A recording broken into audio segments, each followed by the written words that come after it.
chapter 15. After all these things, this word of God came to Abram in a vision. Don't be afraid, Abram. I'm your shield. Your reward will be grand. Abram said, God, Master, what use are your gifts as long as I'm childless? And Eliezer of Damascus is going to inherit everything. Abram continued, See, you've given me no children, and now a mere house servant is going to get it all. Then God's message came. Don't worry, he won't be your heir. A son from your body will be your heir. Then he took him outside and said, Look at the sky, count the stars. Can you do it? Count your descendants. You're going to have a big family, Abram. And he believed God.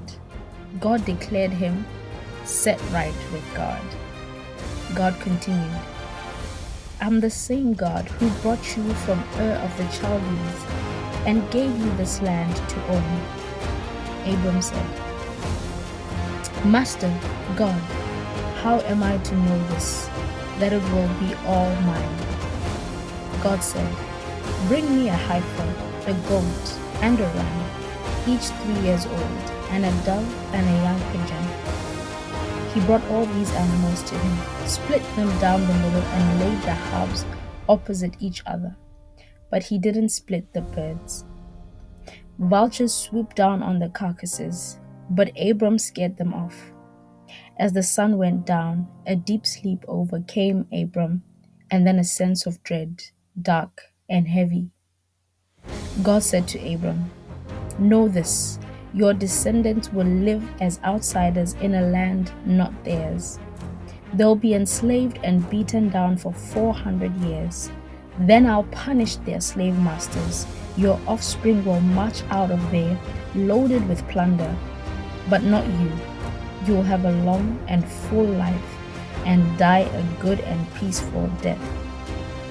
Not until the 4th generation will your descendants return here.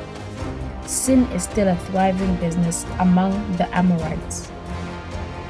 When the sun was down and it was dark, a smoking firepot and a flaming torch moved between the split carcasses. That's when God made a covenant with Abram. I'm giving you this land to your children, from the Nile River in Egypt to the river Euphrates in Assyria, the country of the Kenites, the Kenizzites, Kadmonites, Hittites, Perizzites, Rephaim, Amorites, Canaanites, Girgashites, and Jebusites. Chapter 16. Sarai, Abram's wife, hadn't yet produced a child. She had an Egyptian maid named Hagar. Sarai said to Abram, God has not seen fit to let me have a child. Sleep with my maid. Maybe I can get a family from her. Abram agreed to do what Sarai said. So Sarai, Abram's wife, took her Egyptian maid, Hagar, and gave her to her husband, Abram, as a wife. Abram had been living 10 years in Canaan when this took place. He slept with Hagar, and she got pregnant. When Hagar learned she was pregnant, she looked down on her mistress. Sarai told Abram, It's all your fault that I'm suffering this abuse. I put my maid in bed with you, and the minute she knows she's pregnant, she treats me like I'm nothing. May God decide which of us is right. You decide, said Abram. Your maid is your business. Sarai was abusive to Hagar, and Hagar ran away. An angel of God found her beside a spring in the desert. It was a spring on the road to Shur. He said, Hagar, maid of Sarai, what are you doing here? She said, I'm running away from Sarai, my mistress. The angel of God said, Go back to your mistress. Put up with her abuse, he continued. I'm going to give you a big family, children past counting. From this pregnancy, you get a son. Name him Ishmael. For God heard you. God answered you. He'll be a bucking bronco of a man, a real fighter, fighting and being fought, always stirring up trouble, always at odds with his family. She answered, God by name, praying to the God who spoke to her. You are the God who sees me. Yes, he saw me and then I saw him. That's how that desert spring got named. God alive sees me spring. That spring is still there, between Kadesh and Bered. Hagar gave Abram a son. Abram named him Ishmael. Abram was 86 years old when Hagar gave him his son Ishmael.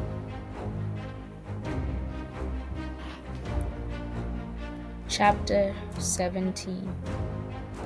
When Abram was 99 years old, God showed up and said to him, I am the strong God.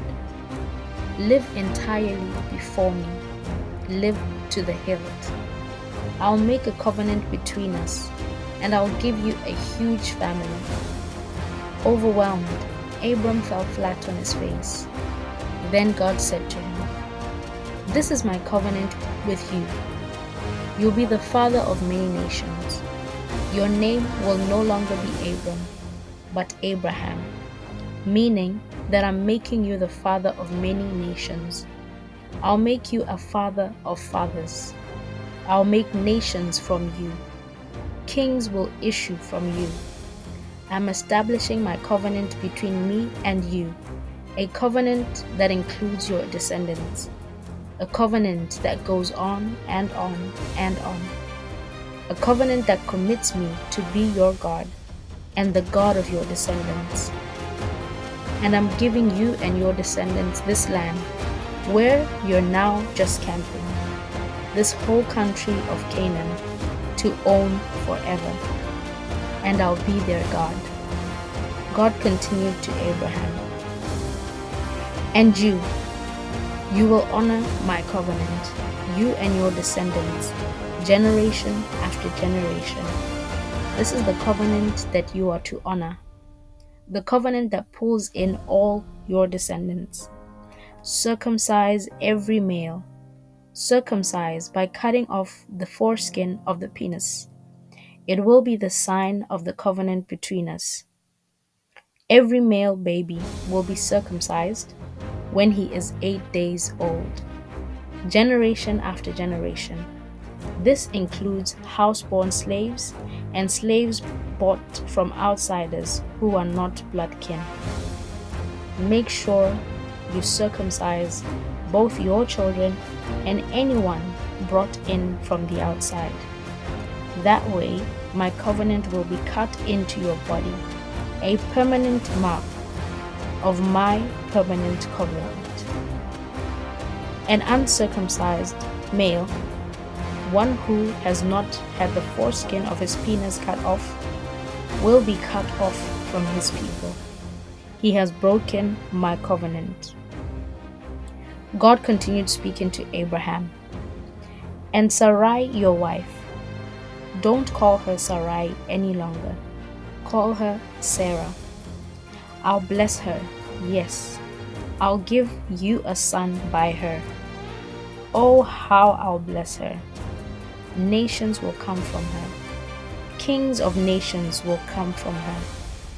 Abraham fell flat on his face, and then he laughed, thinking, Can 100-year-old man father a son? And can Sarah, a 90 years, have a baby? Recovering, Abraham said to God, Oh, keep Ishmael alive and well before you. But God said, That's not what I mean. Your wife Sarah will have a baby, a son. Name him Isaac. Laughter.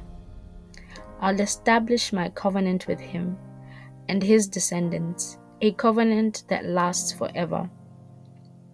And Ishmael? Yes, I heard your prayer for him. I'll also bless him. I'll make sure he has plenty of children, a huge family. He'll father 12 princes. I'll make him a great nation. But I'll establish my covenant with Isaac, whom Sarah will give you about this time next year. God finished speaking with Abraham and left. Then Abraham took his son Ishmael and all his servants, whether houseborn or purchased, every male in the household, and circumcised them, cutting off their foreskins that very day, just as God had told him. Abraham was 99 years old when he was circumcised. His son Ishmael was 13 years old when he was circumcised. Abraham and Ishmael were circumcised the same day, together with all the servants of his household, those born there and those purchased from outsiders. All were circumcised with him. Chapter 18. God appeared to Abraham at the oaks of Mamre while he was sitting at the entrance of his tent. It was the hottest part of the day. He looked up and saw 3 men standing. He ran from his tent to greet them and bowed before them. He said, "Master, if it please you, stop for a while with your servant. I'll get some water so you can wash your feet. Rest under this tree. I'll get some food to refresh you on your way, since your travels have brought you across my path." They said, "Certainly, go ahead." Abraham hurried into the tent to Sarah. He said, "Hurry, get 3 cups of our best flour, knead it, and make bread." Then Abraham ran to the cattle pen and picked out a nice plump calf and gave it to the servant, who lost no time getting it ready. Then he got curds and milk, brought them with the calf that had been roasted, set the meal before the man, and stood there under the tree while they ate. The man said to him, "Where is Sarah, your wife?" He said, "In the tent." One of them said, "I'm coming back about this time next year. When I arrive, your wife Sarah will have a son." Sarah was listening at the tent opening, just behind the man. Abraham and Sarah were old by this time, very old. Sarah was far past the age of having babies. Sarah laughed within herself. "An old woman like me get pregnant? With this old man of a husband?" God said to Abraham, "Why did Sarah laugh, saying me have a baby, an old woman like me? Is anything too hard for God? I'll be back about this time next year, and Sarah will have a baby." Sarah lied. She said, "I didn't laugh," because she was afraid. But he said, "Yes, you did. You laughed." When the men got up to leave, they set off for Sodom. Abraham walked with them to say goodbye. Then God said, "Shall I keep back from Abraham what I'm about to do? Abraham is going to become a large and strong nation. All the nations of the world are going to find themselves blessed through him. Yes, I've settled on him as the one to train his children and future family to observe God's way of life, live kindly and generously and fairly, so that God can complete in Abraham what he promised him." God continued, "The cries of the victims of Sodom and Gomorrah are deafening. The sin of those cities is immense. I'm going down to see for myself, see if what they're doing is as bad as it sounds. Then I'll know." The men set out for Sodom, but Abraham stood in God's path, blocking his way. Abraham confronted him. Are you serious? Are you planning on getting rid of the good people right along with the bad? What if there are 50 decent people left in the city? Will you lump the good with the bad and get rid of the lot? Wouldn't you spare the city for the sake of those 50 innocents? I can't believe you'd do that. Kill off the good and the bad alike, as if there were no difference between them. Doesn't the judge of all the earth judge with justice? God said, if I find 50 decent people in the city of Sodom, I'll spare the place just for them. Abraham came back. Do I, a mere mortal, made from a handful of dirt, dare open my mouth against my master? What if the 50 fall short by 5?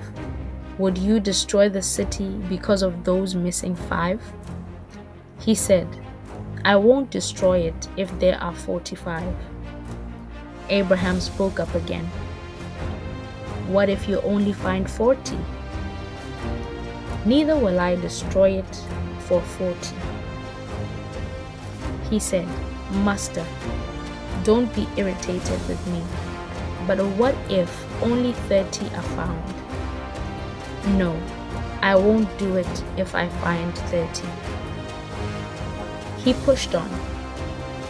I know I'm trying your patience, Master, but how about for 20? I won't destroy it for 20. He wouldn't quit. Don't get angry, Master. This is the last time. What if you only come up with 10? For the sake of only 10, I won't destroy the city. When God finished talking with Abraham, he left, and Abraham went home.